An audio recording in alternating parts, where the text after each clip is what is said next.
And what is going on, everybody? So, welcome to another edition of the Phillies Talk Podcast. Obviously, you've seen me before, you've seen my buddy Tyler before, and might have seen this guy earlier on the channel, Mr. Frank Klose. So, how's it going? Hey, I'm doing great. How are you? It's been a while since you last time you've been on the show. Yeah, long off season. Long off season. Yeah, thank God. It's just like that lockout. I think was just driving all of us crazy. You know, whether you're a Phillies fan, Yankees fan, whatever the case may be, it was just driving us all crazy.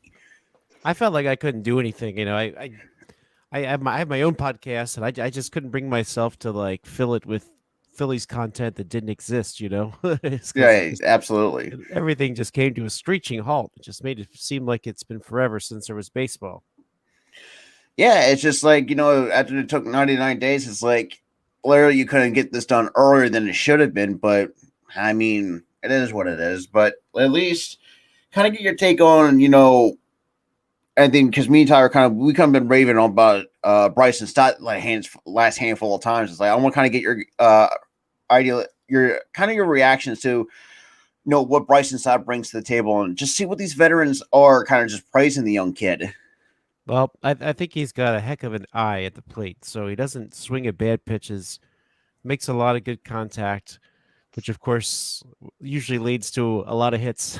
So I think he's got a nice little bat. I think he will eventually settle into either shortstop or second base next year, but I think he's clearly winning this third base position now, and the addition of Schwarber and Castellanos really kind of set them up to be able to bring him north, because at first you're like, okay, well the defense is going to be pretty bad because Didi didn't look good last year and Alec Boehm isn't good at third, and then all of a sudden Didi's healthy, looking good at short, and then you say, you know what, Stott, he can handle third just fine. So all of a sudden your worry about defense is just kind of limited to left field and first base. Yeah, it's just like, I mean, we all know that Kyle Schwarber is not the best defensively, but obviously with the universal DH in place, I think we're going to find a way to mix and match the DH, give, Realmuto some time there, Harper some time there out away from the outfield. So, I mean, like, how much that do you think the Phillies are going to take advantage of that? Yeah, since you now have nine. Now, they talked about the DH being a rotating thing until they added the extra bat. Now it's not. Somebody good has to be in that spot, and Schwarber can play first base. Schwarber can play left field. I say Ken kind of loosely. Definitely not a catcher as he once was. But it gives them a lot of options. I think the nice thing is you get to later in the game, you can add some defense there. So you probably have Verling and Moniak in center field. One of them can go take up left field late in the game to save a lead, or you can always Camargo can play some first if you need to, or play some third if you feel like that's better. So they actually have some options. So I think the defense everybody was worried about is kind of working itself out. Yeah, and it's just like I'm thinking about this too because look, and I said this too. I think a couple times in the show in a couple of years, but from what I saw from Moniak, I think despite he's having a great year, it's just like yeah. Granted, I think he has been labeled as a draft bust, being that number one overall pick in 2016. But I feel like he's finding himself. It's just like a lot of like because how we are. We're just super impatient on development of these these players, and we're seeing that Mickey Moniak finally it looks like he's coming into his own, and already slugging 4 home runs, and I think he's had like over a 300 batting average during the month in the spring from the last time I checked. It's just yeah. I mean, the power is certainly there with Mickey Moniak, and you could also make the argument too, like having Stott and Moniak, you have extra, other than Schwarber, having extra left-handed bats to help put behind Harper, because usually that in a couple of years past, we've been right-handed heavy, and obviously having bring like something like Schwarber, you can bring up Stott, definitely bring up Mickey Moniak, definitely can really bring that, kind of change it up a little bit. Veering, I like what I saw out of him, so I think, I don't. Like you said, it's gonna be interesting to see how those first base and left field is gonna be playing out this year. Yeah. I like Verling too. I would actually prefer he not be counted on as a starter, but it seemed like the Phillies made the decision to go with that Odubel and Verling combo to save the money to spend elsewhere, and so they actually did spend elsewhere. So I think the fact that that happened first upset a lot of people, and then all of a sudden they added two big bats, and people were like, okay, I can deal with that. Yeah, it's just how this team, because I know on this team on paper, we, especially with this lineup 1 through 9, I think we can definitely score a lot of runs, and I think a lot of people, too, looked at some of the spring training clips of the Phillies. Yeah, sometimes the defense has been pretty, but on just kind of how like they had known how to get the job done defensively. Yeah, it may not be perfect, but at least it's just like it shows like obviously bringing back Bobby Dickerson, which I don't know why he left in the first place to go to San Diego. He got to be the bench coach, so it was kind of for a friend of his. But as soon as Chase Tingler got fired, he came right back. Yeah, and I think also too, I think for me, I felt like Joe Dillon's philosophy was kind of like running thin. So I think having someone like Kevin Long, who I think kind of revitalize Schwarber as a hitter. Mm-hmm. And I remember, like, I think Tyler can attest to this too. Like, we remember in years past, like, he was just a thorn in our side. Oh my gosh! When we played the Nationals. Last year I wanted the Phillies to pick him up. I thought he would have been a nice pickup, and then he ended up getting that inexpensive deal, I thought, with the Nats for that 1 year deal, and they ended up shipping him up to Boston for some prospects. So it could hurt the Phillies down the line too if those prospects come to fruition. Yeah. It's just it's just how this team. It's just like this team, just like at times can frustrate you, but it's just like I feel like they're already coming together. I think after before the end of last year, the fact that Dombrowski started making moves, and that's changing the front office, in our scouting and the player development, which I thought was like at the bottom of the league. So I mean, it was like so bad, like we were like almost bad as the Orioles when it comes to scouting and scouting and player development. But I think having fresh faces in that part of the front office, I feel like that was a good first step in the right direction, because I don't know, it's just like our scouting, which was not great. Yeah, that was a big failure of the McPhail Clintack era. Like, and really, Matt Gelb wrote a really telling piece in the Athletic, just kind of slamming the not that Gelb needed to do it, was trying to slam them, but just an expose on how bad things were in the system, and really they really had to start over, and it's a shame because you spent 5 years basically on that rebuild, and it got you absolutely nothing. I mean, what do you have to show for it from homegrown talent? I mean, Moniak, he may or may not be a useful major league piece, but he's your number one overall pick in the draft, and unfortunately, the draft was a bad draft overall. I mean, they could have picked better players, but there wasn't a lot to choose from. There wasn't a slam dunk gotta have first pick like there's been in the past, like the years that the Nationals took Harper and and Strasburg back to back. There was nobody that it was no doubt about it. But really, they Dombrowski, and I liked how he approached things. So he took his time. He really had to like observe a lot last year. People wanted him to be more aggressive and make more moves, but he basically came to the conclusion that there's not a lot of players other teams want. Internally, they seem to value their players more than other people value their players. So that kind of set up for him being kind of hamstrung, and payroll was getting up high, and you sign a lot of these free agents, you have to give up draft picks. So he couldn't go too berserk and give up draft picks that he so badly needed to sort of restock the system. So I'm just surprised. I would have thought that he would have traded some of these I want to say homegrown. It still could happen. I mean, a year from now, I think it might be the time to trade Rhys Hoskins. But they didn't make any moves that that you could sort of replace. You know what I mean? Like if you traded Hoskins, for example, and you got a good return, you could sign another first baseman. And that's not one of those pieces that you can't replicate. You don't want to trade Zach Wheeler because you can't replicate that with a free agent signing like that. That was the crowning moment of the Clentak era, signing that deal. But but uh but but some of the pieces that you can replace, even if they're popular players and you like them, you need to start trading some to get some pieces back. And you got to do it right though, because we saw in the past that Cliff Lee trade didn't net the Phillies a lot. So you want to make sure you do it carefully and you get something in return.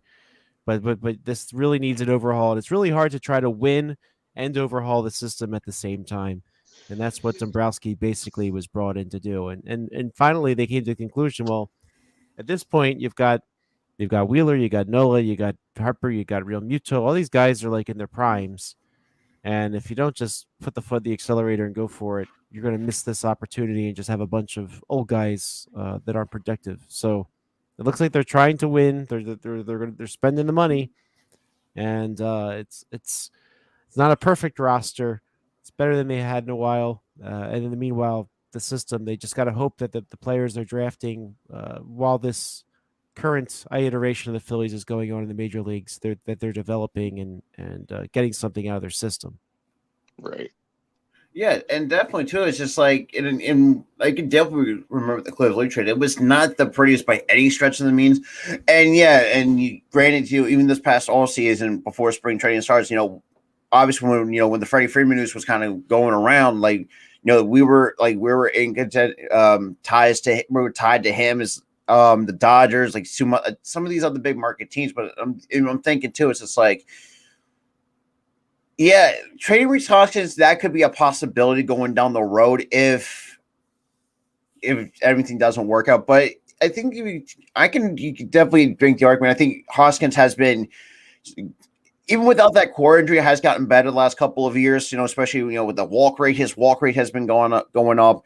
It looks like he's just he's not the greatest defensively, but he's actually I think he's still an above average defender. Same thing with Mickey Moniak. I think he could still be a serviceable center fielder or left fielder, wherever we're going to put him. I think I'm not advocating getting rid of Hoskins to get rid of him. Sometimes you have to trade good players. Yeah, try to get good players. Oh yeah, I completely understand that. Like if it does come down the road though, but I think Hoskins has shown, even I can hold my head, and even when he was a prospect, like I didn't even know who the hell he was until the Australian baseball. Like it's like, who the hell is it? Like it was like a huge question where it's like, who the hell is this kid? And then when I looked at it, and then heard about the hype him and Cousins brought to with the minor leagues. AA. Yep. Yeah, and that's kind of where I found out about him. But it just shows that like say if you do want to sacrifice, give up, say Hoskins to go and get better. Hey, look, I think Dombrowski should take that opportunity, but I think Hoskins as a player as a whole, I think he's above average. I think he's very serviceable. I think just keep him in at first because I know messing with him playing in the left field was kind of not the best idea to begin with the last couple of years. It just shows like that. I think kind of reminds me what Dombrowski did with the 2006 Tigers and how he built that team up from the ground up. So I mean, it's just like. I keep telling a lot of people, say, look, it's just you got to have patience. And because I think Key, who's actually in the chat, what's going on, Key? She kind of made this analogy where it's like us, either you're a Phillies, Flyers, Sixers, Eagles fan, like they want it instant. It's not that she basically says it's not like going to be like instant mashed potatoes, not grits, oatmeal, that kind of a food analogy where everything people want it instant. But for me, it's just like it kind of, granted, it does kind of get annoying because, along with, us and the Seattle Mariners who hold the longest postseason droughts, it's just, it's annoying, but I do think with this expanded postseason, I think we're going to finally snap that because it's been way too long since we've seen postseason baseball here in the city of Philadelphia. Yeah, this has to be the year. I mean, I'm pretty sure that if they can add at the deadline, they will. And the shame of it all was last year they didn't add a bat except for Freddie Galvis, who was hurt and couldn't help. And then Hoskins gets hurt, and they had no way of replacing him in that lineup other than trying Alec Boehm, and he couldn't do it. He could not fill the role of that middle of the order right-handed bat, and so they were just stuck. I mean, they just it was like a slow, painful. Even though Bryce Harper was playing out of his absolute mind and tried so hard to just carry the whole team, one guy can't do it. So this year, having those two extra bats is huge. Having a healthy Didi is huge, and hopefully you can keep yourself from burning out JT Realmuto, because last year Realmuto ended up having to play way too much for a catcher, and you were just so desperate for that offense that you had to do it. So now you have some options. I think this is much better rounded, and even if somebody's going to get hurt along the way, but you feel like you still have something. Yeah, it's just like, and was speak with JT, and a lot of times like, no, we're seeing he's fully healthy. He's in way better shape than he used to be. Granted, he has dealt with some injuries. He dealt with the concussion protocol, which that was kind of a cause for concern, just because like obviously taking those two hard foul balls off the mask, which kind of scared everybody. Like he was like, want to knock him out of the game. But yeah, I mean that is a good point too, because it's like, I think at times like you should at least go to the Buster Posey route with JT and save his knees, because let's be real, and like you said with Harper too, like granted he had that team on his back, which did lead him to the NL MVP, but like you said, one man can't carry an entire team on their back. I mean, and I made the same argument, the same with Joel Embiid for the Philadelphia 76ers. Like he can't.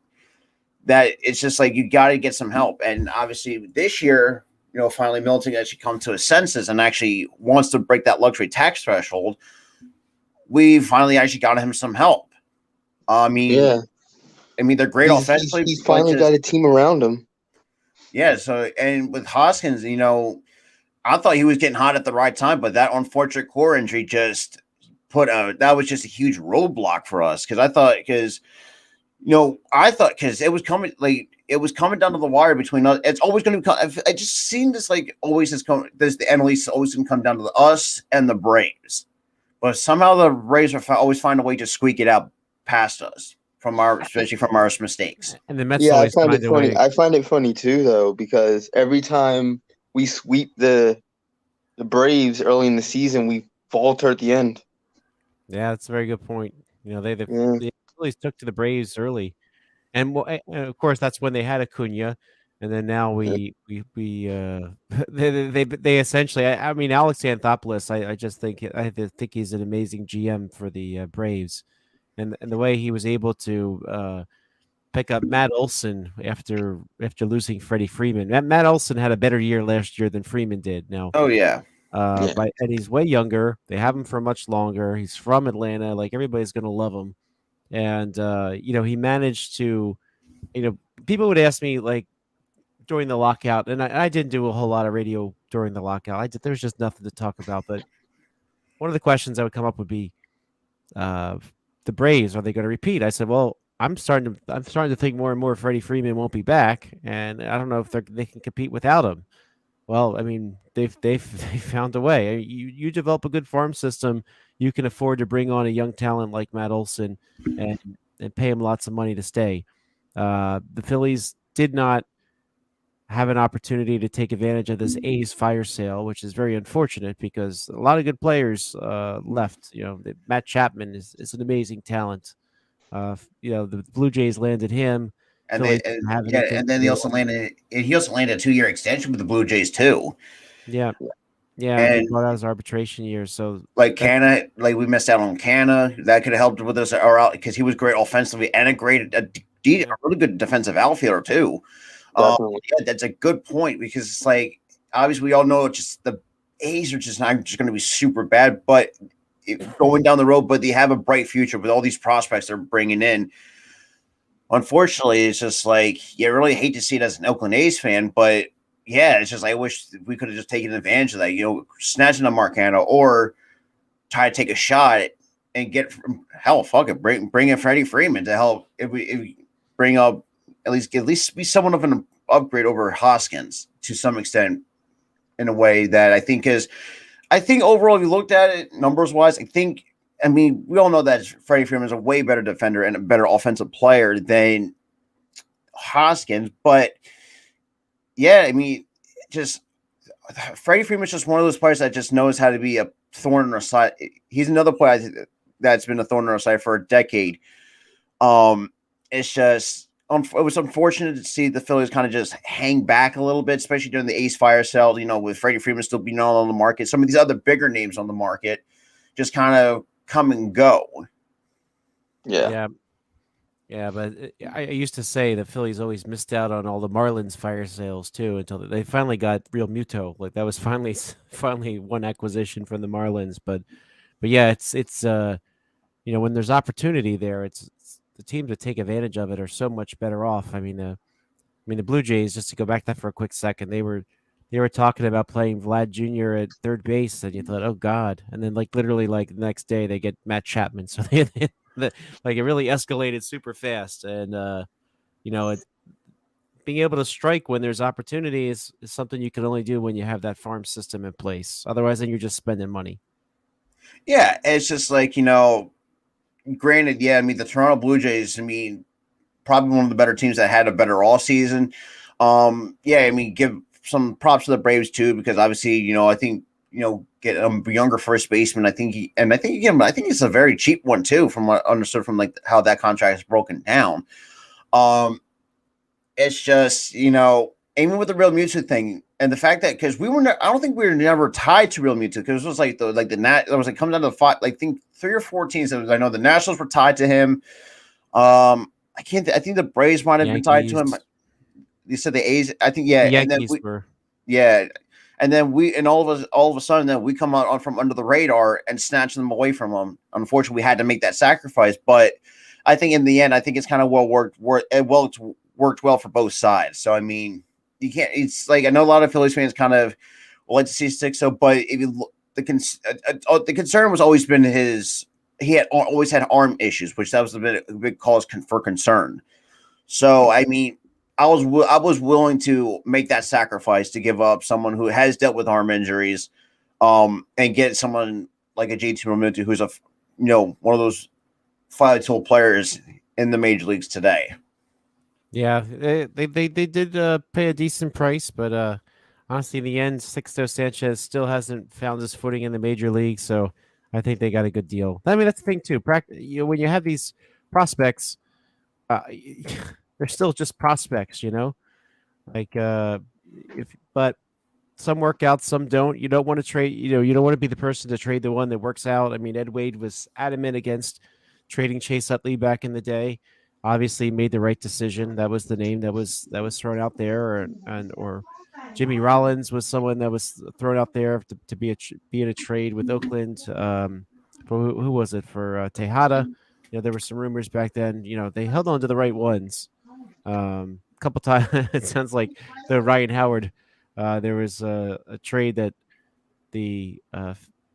I think the Phillies were turned down. That would have been who was it that was talking about that? Bill Giles told the story once that there was a trade that if the Phillies had, the other team had accepted, I think it was the Pirates, they'd be way worse off. So, but you don't want to trade the next centerpiece for somebody. But hey, if you win a World Series, that cures all ills. Yeah, we've seen teams done it in years past. And if you think about it, take the Braves for example, when they lost Acuna to that ACL injury, they had to readjust that outfield, and pretty much everything it was set in stone. Who's another team that can come to mind? It's just the Yankees over time, they went through so many different players over the years. It's and they wouldn't know how to get the job done. And it's just it's crazy looking back at it. It's just seeing, and I also make this argument too, what the Phillies could have looked like back in 2000 had we not, drafted Chase Utley with the 15th overall. It's just history would have played out a lot different than what it did, back in 2008. It had, Utley, Ryan, Howard, Rollins, Ruiz, and I looked at the 2000 draft. I was like, we were so close from not getting, Chase Utley. It's just like, I was like, the fact that it's just like looking at it's just like, it kind of makes you sweat because it's like the fact that the Cardinals picked somebody else over Utley, I think kind of helped. It's just crazy how that 2000 draft went down. Yeah, I mean, anytime the Phillies picked who was it, Reggie Taylor, one pick ahead of Roy Halladay years ago. So it's for a while Taylor was the top prospect, and he never, he made his debut the day Jimmy Rollins made his debut. One of them worked, the other didn't. So, and that's the thing about prospects. Good old Casey Stern, formerly of MLB Network Radio and TBS, he was known for saying prospects are cool, parades are cooler. So, but I guess that the key is having a full farm system so that you don't worry if you give up on somebody who's really good, that you don't, you have other options. We've seen this with Phillies wouldn't trade Spencer Howard, wouldn't trade Spencer Howard, wouldn't trade Spencer Howard. Well, it didn't look so great when his moment came, and so they traded a diminished value Spencer Howard last year. And a couple, I think to Texas with a couple prospects that I don't know who the hell they were. It's just, it was just unfortunate because it's like from what I saw from Spencer Howard, the talent promise was there, but the issue is just like every time like he gets like, I think it's after like 20 or 30 pitches, like his velocity dips, and it kind of gets you thinking, like, could that be like a shoulder problem? Because we did kind of find out he has been put on the IL a couple of times due to his shoulder problems. So it's just like it's unfortunate to see someone like Howard just kind of just falter. And like you said, some of these prospects at times can be hit and miss.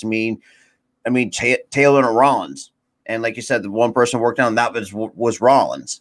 Now the fact we brought back Rollins to be the special advisor to David Dombrowski, which that's going to be very interesting to see how that's going to turn out, especially bringing back some of these players who used to play for the organization but being like in like a like an advisory role, like a coaching role, that kind of thing. Yeah, that Rollins in that role. One thing about Rollins, he's made his payday in Major League Baseball, so someone like him, they don't want to. They want to be involved. They don't want to coach full time or anything like that. So those types of roles are perfect. He'll be in and around the Phillies when it matters. I'm sure he'll be at every alumni game and all that good stuff. That's part of the fun. And but he's also a pretty smart guy. So you see it with his analysis on television. Knows the game, and certainly anytime you have an extra voice like that to help bring the future of your organization, you go for it. Yeah, yep. It's just like his knowledge is pretty much second to none. Yeah, it's just like, looking back at it, it's just like the fact that we pass up. It's just when I looked at it, I said, I'm like literally still shaking my head saying, how the hell did we pass up on probably one of the good pitcher who could have been turned out to an all-time great. And I just kind of followed how his career through some of the different stories. It's like he had to go back down to the minors to reinvent himself, and being kind of and seeing what we got during during the 2010s. During unfortunately our last postseason appearance against the Cincinnati Reds, which I've been very critical of the Reds this year because of what's been kind of been. There's another team that had somewhat of a fire sale going. Shame they, Phillies couldn't cash in on that. I will say the Reds. I don't know if they would trade him, but Luis Castillo, that would have been somebody. Yeah. I would have been interested in, but I guess Phillies don't have a lot to trade. That's part of the problem. Yeah, that is a big issue, especially because we were like last time I checked, we were ranked 26th in the major leagues when it comes to the farm system. So it's. Like we do have some gems, Mick Abel. I don't know nothing about Andrew Painter, so I really couldn't say. Bryson Stott, we don't know how his stock is rising. I that's just pretty much about it, though. That's like that kind of gives you an indicator, like just how bad the farm system truly is. And granted, I know a lot of people had, even when Dombrowski came in, a lot of people had some mixed concerns because, like, he was like, by they say if he leaves after his tenure here, he's going to pretty much blow the whole farm system up. Like a lot of people would, looked at in years past, but it's just like Dombrowski knows, and I don't think he doesn't want to. And I think he also said something in the words like he doesn't want to blow up the farm system, but at least try to at least replenish it. Because I think in years past we were like the top 5, top 10 farm system, and just all of a sudden our farm system just faltered.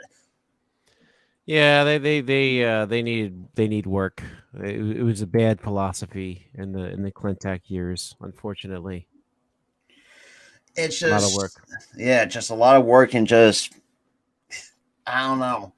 It's just like, I mean, Bryson Stott, I kind of feel like we kind of hit on him, but even though it is kind of still too early to tell, because obviously, like you said, he's still a prospect. So anything could definitely happen. We're seeing some of these teams finally making good use and finally calling up the prospects. The Royals bringing up Bobby Witt Jr. The Reds bring up Hunter Green. Obviously the Pirates June Flack sending O'Neal Cruz down, which I thought he had a good spring. Yeah, it's just like something like, I think the Phillies should really take a look at. It's just like, do you either wait another year, let's start develop, or do you want to bring him up in case Bohm doesn't work out and put Bohm back in the minors and have stop playing third? Yeah, absolutely. Yeah, it's a. By the way, just made me think of something else. So, like, in terms of the farm system and what the Phillies can get from it going forward, I mean, they're going to have, if Bohm just fails, like if they can't get anything out of Bohm, then they're looking at next year having Stott as your only infielder except first base, because you're going to lose Didi and Gene Segura to free agency. Then what do you do? They really don't have anybody that will probably be major league ready by then.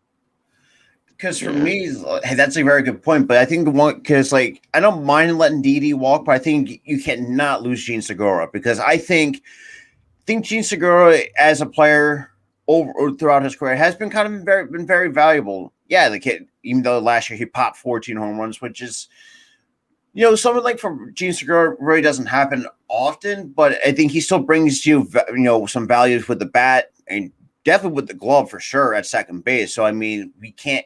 I don't think Dombrowski's going to let someone like Segura walk, but I think at least try to give him a better, cheaper deal to say, like, say another year or 2 years or something like that.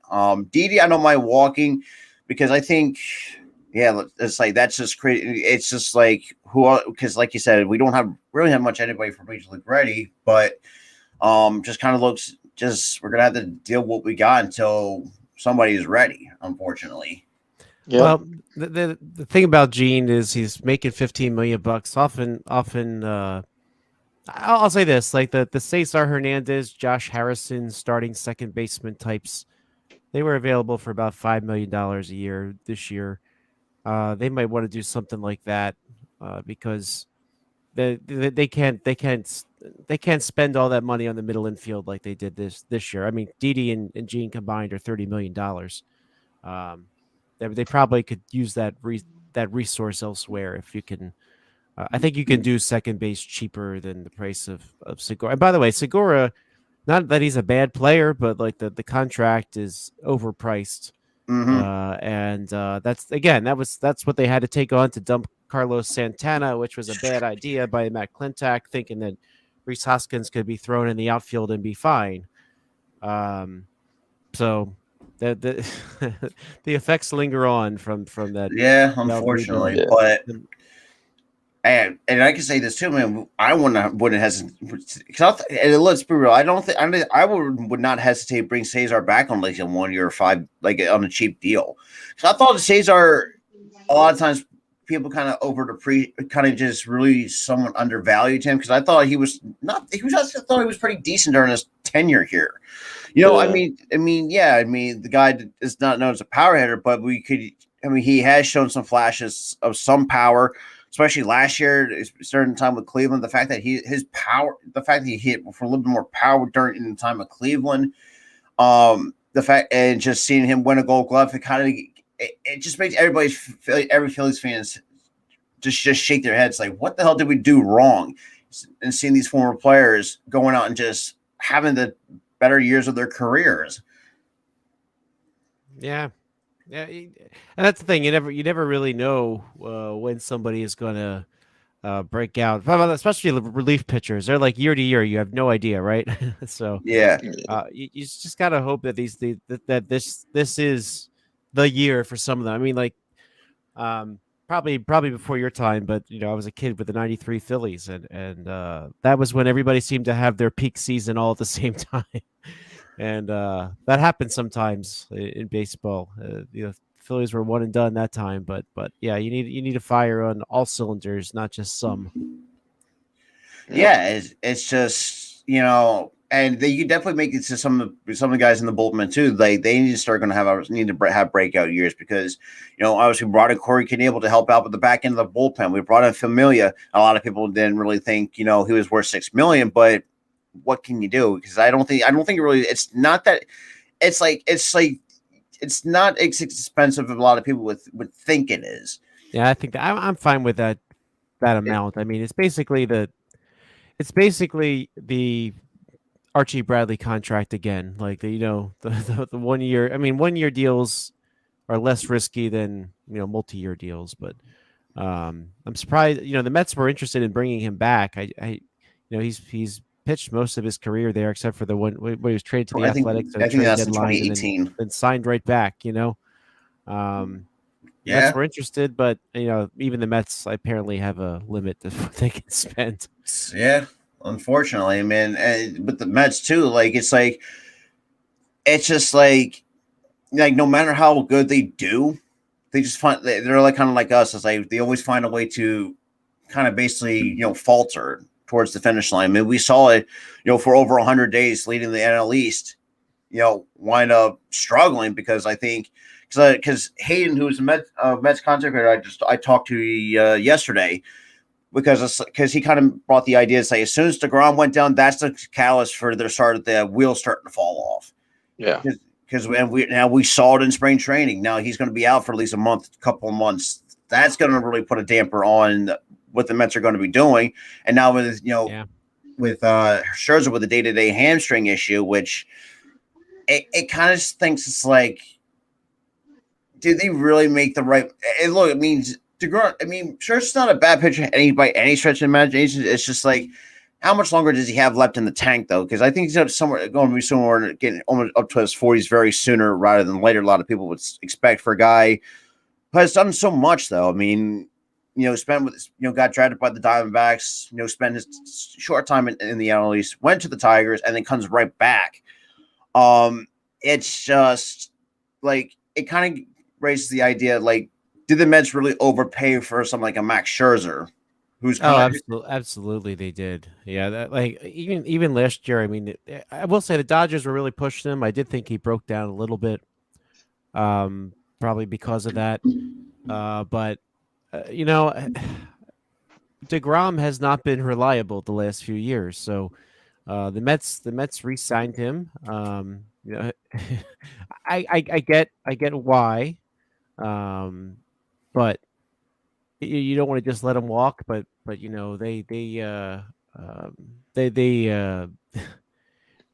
funny. DeGrom already announced he's going to opt out of his contract and he gets hurt. But yeah, the Scherzer thing, I mean, right now the Mets have plenty of issues, and their only real way to address them was to throw money.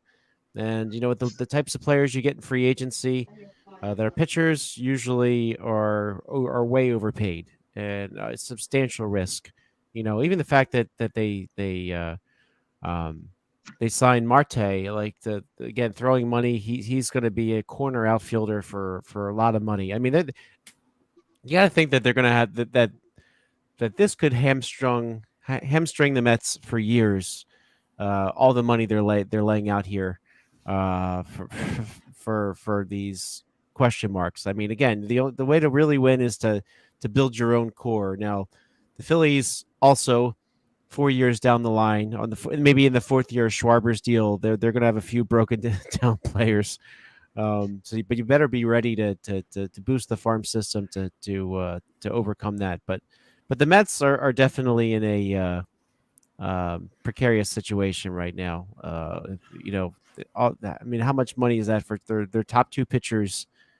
And who are the 6 and 7 starters on the Mets that are going to have to make up those starts? Because Big from loss. what I've understood, because Hayes said Tyler McGill might be that sixth guy in that rotation, and it's just and looked at the Scherzer's contract. That's more than some of these smaller markets payrolls, like the Pittsburgh Pirates, the Oakland A's, the Baltimore Orioles, who are a little bit over 30+ million. Which, if you think about it, and I looked at it, it's just like that's kind of almost like a slap to the face, kind of the fans. It's like. It's just like I don't know, but but that is a good point though. It's just like going down the road. It's just like how much longer do we really have some of these guys who are going to be broken down, but at least have someone above average production. That's something which unfortunately not a lot of Phillies fans are going to be ready for, but I'm willing to go through that. And just because I do think. With this new regime, especially in the scouting department, if they can do hit it on some good prospects and build a future with that way, I would be okay with that. But even though like I said before, we're super impatient to get results instantly, and it's hard to also describe, how just impatient Phillies fans can be at times. Well, that's. I mean, I would say they can be impatient, but they've also, how long have they been waiting now, right? I mean, 2011 was a long time ago. I had way more hair. It was darker.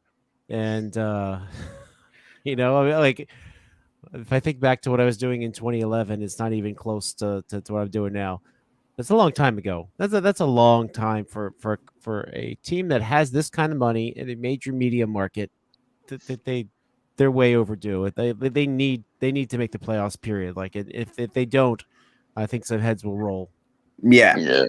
Because I think too, it's just like I think everybody's expectations, like at least trying to make the expanded postseason. Because it's like, for us, like with the way this roster is built, I think we're not going to go we can make it somewhat of a decent run, but we're not going to go that far to like make that deep playoff push, like some of these other teams.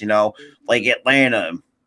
The Chicago White Sox. Well, I know that thing's the Chicago White Sox. So that's going to be a whole different story on them altogether. But some of these division leaders that can actually have the talent to make that deep playoff push. I think for us, and you can definitely make the same argument with the Seattle Mariners. Like, it's try to at least make the postseason for the first time. So obviously, since they did this in the new CBA, they do agree on the new expanded postseason. So. Along with us and like I mentioned, us and Seattle Mariners, we hold the longest postseason droughts in Major League history. Yeah, it's unbelievable to me that they've been that they couldn't eke this out once. I mean, it's a shame. I mean that at the time, you thought that maybe they should have made the playoffs under Kepler, but in the end, looking back, they might have actually overperformed those seasons under Kepler, and it's a shame because they've added all this since, and the results are exactly the same. Yeah, and then we see Kepler get Coach of the Year, and it's just like, or Manager of the Year, it's just like, what the hell? Like, it just makes you shake your head to see, maybe Kepler may have not been the problem. I think it could have just been the front office that just used him as a scapegoat, to cover up McClintock's and McPhail's failure here in this system. But the fact that we have Dombrowski, actually legitimate baseball operations, who knows what the hell he's doing, compared to McClintock, who, let's be real, it's like he was like the Billy Epler of the Phillies in a way that how Billy Epler was with the Angels, don't want to address the needs. Mm-hmm. Dombrowski, and then we brought in Dombrowski, finally address some needs, and gotten some decent, definitely finally get some help behind Harper, because like we've been asking that for I think 2 or 3 years now. Yeah. Before bringing on Schwarber and Castellanos. Yeah. Yeah, just kind of my mind's going in a million different directions, so I'm like losing my train of thought. But what was I going to say? Anyway, it's been a long off season, so Yeah. I think that's why my mind is just fried. I think the entire MLB lockout has fried everybody's brains at this point because it's Oh like my gosh, you won't even believe how my mind's racing right now with this lockout. because it kind of got to the point where like a lot of people were starting to rely on college baseball to get their baseball fix or rely on the KBO. It's just it's just I don't know. Like this year gonna be very interesting because it's like especially with us, having Castellanos and Schwarber. And I know some Marlins fans are kind of pissed because it's like they want a Castellanos, but it's like Castellanos is from Miami, but when I looked at it, it's just like I don't think Miami doesn't even that much more money to spend because they had a good chunk of money invested in Sandy Alcantara on that 5-year extension. They did trade for Jacob Stallings. It's just like how much money do they even have left? That was kind of the big question mark because then it's just like when the first because like and you can definitely tell and I saw this too. Before Castellanos signed with us, like he actually kind of teased, like he already made his decisions, like and Philly's Twitter went crazy. I remember that whole firestorm on Twitter, like where he just posted a picture of that. Where was that? That's got to be near the art museum. Yeah, he actually I heard him talk about it. He had taken that a few years ago when he was in town with the Reds, just chilling at the art museum steps, and so he decided to post that picture just to sort of give away that he was. Yeah, and of course his mother kept liking things on Facebook. Yeah, and that's another thing too that I've realized is like liking everybody's tweets, just like, yep, he's coming to Philly, and like everybody, it's like you definitely knew there was no subtle hints I will say I got called out on Facebook for a couple parents of players. It's kind of funny. Oh, Sam Coonrod's dad. He was mad I suggested that he was probably not an option at closer at this point in his career, and apparently he thought it was too negative. I don't know. Yeah, I mean, I think Kuhlman's a good player. It's a good reliever though. Just unfortunate is like he's one of those unfortunate people just has a hard time staying healthy. I do think some of these guys are due for a bounce back year. I think Alvarado and I think we still have him on a contract for another year. Alvarado just finally. Actually, I was a little wary about his health. He did throw yesterday, so that's good. Yeah, so if he can find it, just throw and actually. Because the issue I have with him is fastball command. Because the stuff is there, and we all seen it last year and the year before.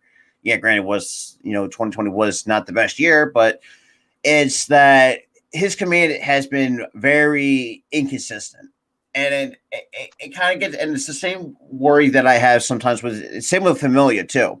But I said this too. It's like, yeah, he may not be the 2015, 2016 where he had like a sub-2 ERA, but if he can still, be, the high 2s, low 3s, and the fact he has a career ERA under 4 kind of just shows like, yeah, there's still talent there for a guy who's 32 with that some good stuff. Yeah, granted, minus the off-the-field issues, that's a whole different ballgame altogether, but from a talent perspective, I do think I kind of actually enjoy. I kind of really did, and I had some of my mixed feelings about it, but in the end, I did like the Familia pickup because I think he's going to be that Hector Neris kind of setup guy. The 7th, 8th inning guy can be a multi-inning eater. What Neris used to be, and I think that's still a mistake not keeping him for like another year because I think Neris has done pretty well since we're talking about the closer's role, not being a heart attack waiting to goddamn happen. So I mean. But having someone like Knievel who has experience being a closer, I think can really, really kind of, give the bullpen a different outlook since it's just been far too long since we had a true closer. and that was making that trade in November 2007. I think it was Michael Bourne, Mike Costanza, and I think Jeff Geary sent over to Houston to get Bradley. I'm surprised. I think everybody still remembers that trade. Yeah, Michael Bourne, who's now on the broadcast team, and that was Michael Bourne was the centerpiece. So pretty interesting how he ends up on the Phillies broadcast team. You don't think of him much as a Philly because he spent most of his time with Houston. Yeah. So, but it's just like it worked. I mean, I think worked out both ends. I think Michael Bourne had a good career with Houston. But it's crazy to think about Houston being a National League team before they made that transition to being an American League team. It's just like some of the rotations that we've seen over the year in the franchise history. Back in 2008, we had. It's just like 2008, 2009, hell, even 2010. We had like great rotations those years, and just couldn't replicate that. Because I would obviously we know how important Wheeler is, especially because Wheeler just was just a complete workhorse last year. I mean, the fact that because when it came to like the strikeouts in the major leagues, like it was like a three-way race between Wheeler, DeGrom, and Garrett Cole. Like that's kind of like, I mean, granted, I mean, Wheeler has dealt with a lot, especially Tommy John, which is not knocking on wood, someone like me has never experienced, but it's, it's just like, it's crazy to see what kind of the player that Wheeler truly is when he's healthy. I mean, we finally saw that, this past year with almost throwing over 200 innings, striking almost over 200 batters out. Like, it's just, it kind of got you to the point. It's like, I think Wheeler should have that ace title, because I just feel like Nola has bumped down to the number 2 in the rotation, but I think Nola is still. I think he's another one I've been very critical of, but I think he's going to have a bounce back year. I will say this: he's probably better. I mean, probably. I mean, he will be better than he was last year. I'm pretty confident, but at the same time, Wheeler's probably not going to be that good again. So hopefully that kind of cancels each other out, and they get that output. But yeah, I mean, if he still has a decent year, I mean, at least he could still be that workhorse we needed in that rotation, because let's be real. I mean, I don't think Ranger Suarez is going to, and look, and I love Ranger to death and I mean, what he's done as a starter this last year, I don't think he's going to replicate that again, but who knows? Eflin, and I think me and Key were kind of talking about this too. Like, he's kind of the big question mark with that, especially with that knee tendonitis. But as soon as he went down, that's when our entire rotation kind of fell to bits. Yeah, because it's like Eflin, he may be a decent number 3, number 4 in the rotation. Obviously now with still we have Gibson for another year. It's just like, I think at times I feel like Eflin has done his damn hardest try to at least be a solid number 3. And then you can definitely see some of the stuff he has. And it's just unfortunate that knee tendonitis just cut his season short last year. Yeah, yep. That'll do it. It's just, I mean, even some of the spring training games I watched Nola pitch, it's like, it looks like the only issue is he's relies on his fastball. That's kind of the issue that I have with Nola at times. Like, especially on the 0-2 count, he over relies on that fastball, where you can still have other pitches to use, curveball, changeup, all that, and that is also another big issue too, is not putting hitters away, which that was kind of a big concern for me, from as taken as a pitcher myself. It's not the easiest thing to kind of, and I can't and I know that does take that, especially mentally with Nola, but I do think, during his time here, I thought he has built up a pretty good career over here, though. I mean, I thought he's one of those pitching prospects actually that really worked out during that 2014 draft, 2015. That's right, 2014, because he made his debut in 2015. Yeah, right off the bat too. That was pretty impressive how quickly he rose. Although that's why they drafted him. They thought he ended up being better than they thought he would be, and they thought he would be like a number 3 starter, but they thought they could get him to the major leagues quick. That was the idea behind drafting him. That was a nice pick. Yeah, and you can definitely tell, especially 2017, 2018, I mean, some of the pitchers that year had some great years. I mean, DeGrom still had a good year. Trying to think who came a close. I know who came a close second. I don't remember the exact side. I mean, I only know that Nola and DeGrom were 1 and 3. I think it might have been Scherzer. I think Scherzer had a really good year that year. I might be wrong, but I'm really hoping we can see what Nola was back in 2017, 2018. Hell, even he had a good year in 2019.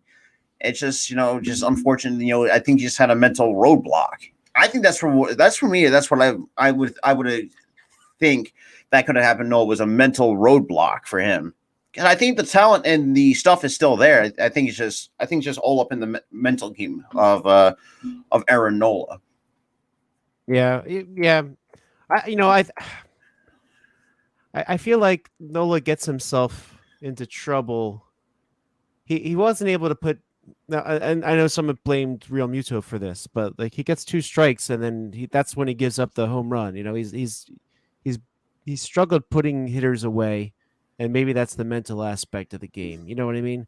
Like there's just something where he feels like he can't he can't get them, or he tries to be, I don't want to say too cute, but I don't know, for lack of a better word. And I mean, try to pull a Greg Max, try to be like too finesse, that kind of thing, in the where like it's just. And even this year, in the spring training, from what I saw, like he had actually learned. I think he's actually learned how to put hitters away with 2 strikes. And I think that's where I think he's finally. It looks like how I think he finally overcame that roadblock. Yeah, granted, I mean it is spring training, but obviously over this, I mean, like when against the Toronto Blue Jays, and you gave up back-to-back solo home runs, that didn't look like that seemed to phase him. But it's just like it kind of just like. It's like he just shook it off and just moved on and started, just getting hitters out left and right. So it kind of tells me that I think Nola finally figured it out. Like maybe don't have to rely on my fastball, but at least I have a good enough breaking ball to let them put it in play and let my defense go behind me. Yep. Yeah. There is something to putting a ball into play. I mean, that's how Jamie Moyer made a career until he was like almost 50, right? Guy who's didn't throw almost topped out at 78 and still gave hitters a lot of problems. It's like, come on, that's junior varsity baseball speed, like or at least varsity.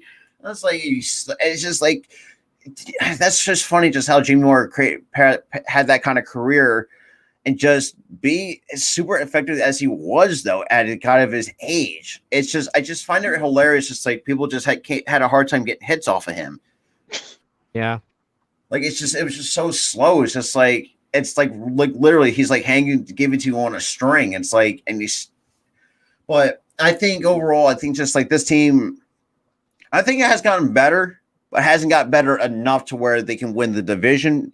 If they can find a way to snatch that one wild card spot, I'll take, because I said I was going to say the same thing. I would see them sneaking a wild card because this team is a wild card team on paper. I think if once they get like some much better talent, I think we can definitely be a division winner at some point down the road.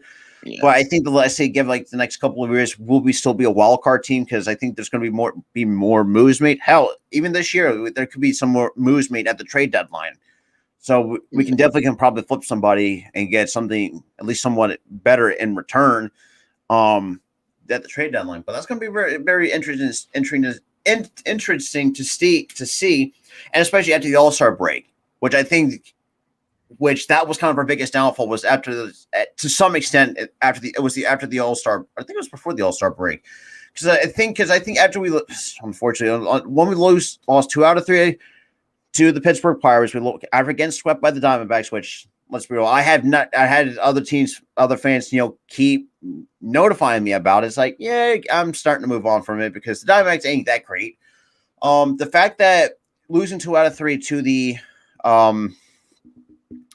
which started their winning streak is, I don't know, like I don't know how to describe it though, but it just showed like, yeah, I mean, some of the great games were not great, but it is what it is.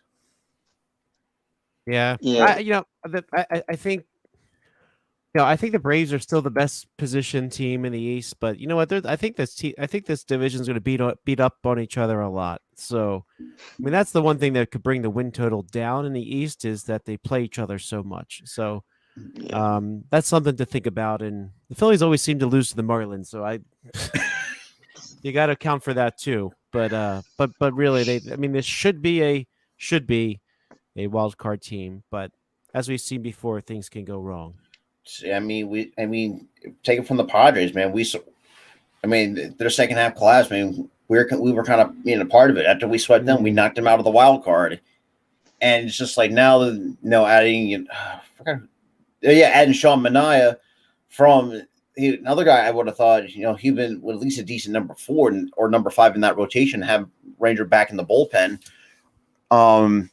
Something and that's another guy that the Phillies missed out on. Yeah. Yep. By the way, it reminds me like the thought you were talking about Scherzer earlier. The reports were that the Padres had a deal for him, and then he ends up going to the Dodgers. So yeah, because it was supposed to start against the Padres, but he gets traded to the Padres. Now he's got to start against the A's. But that trade that didn't happen ended up being the Scherzer trade last year. That was probably just demoralizing to those Padres, and maybe even that. I'm all for the mental part of the game. So like something like that could be demoralizing. They miss out on the reported trade, and then he goes to the rival Dodgers, and then they win. Yeah, but yeah, he just gets somewhat overused, and you definitely now see that. And it's just like how much. I don't think for me, I say give him like another 2 or 3 years for Scherzer at best, if he stays healthy. Because if not, I think give him 2 years is going to be the max. If he's still dealing with injuries, maybe a year and a half, maybe. Right. Yeah. Right.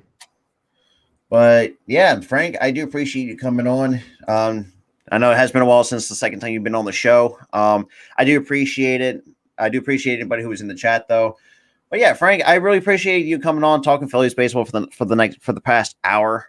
I do appreciate it because I know you got some other stuff you got to take care of. I gotta do something else now at noon. But I thank you guys very much, and You're welcome. You're hope welcome. to catch up with you again soon this season. Hey, no problem. But yeah, with that being said, we'll see you guys in the next one.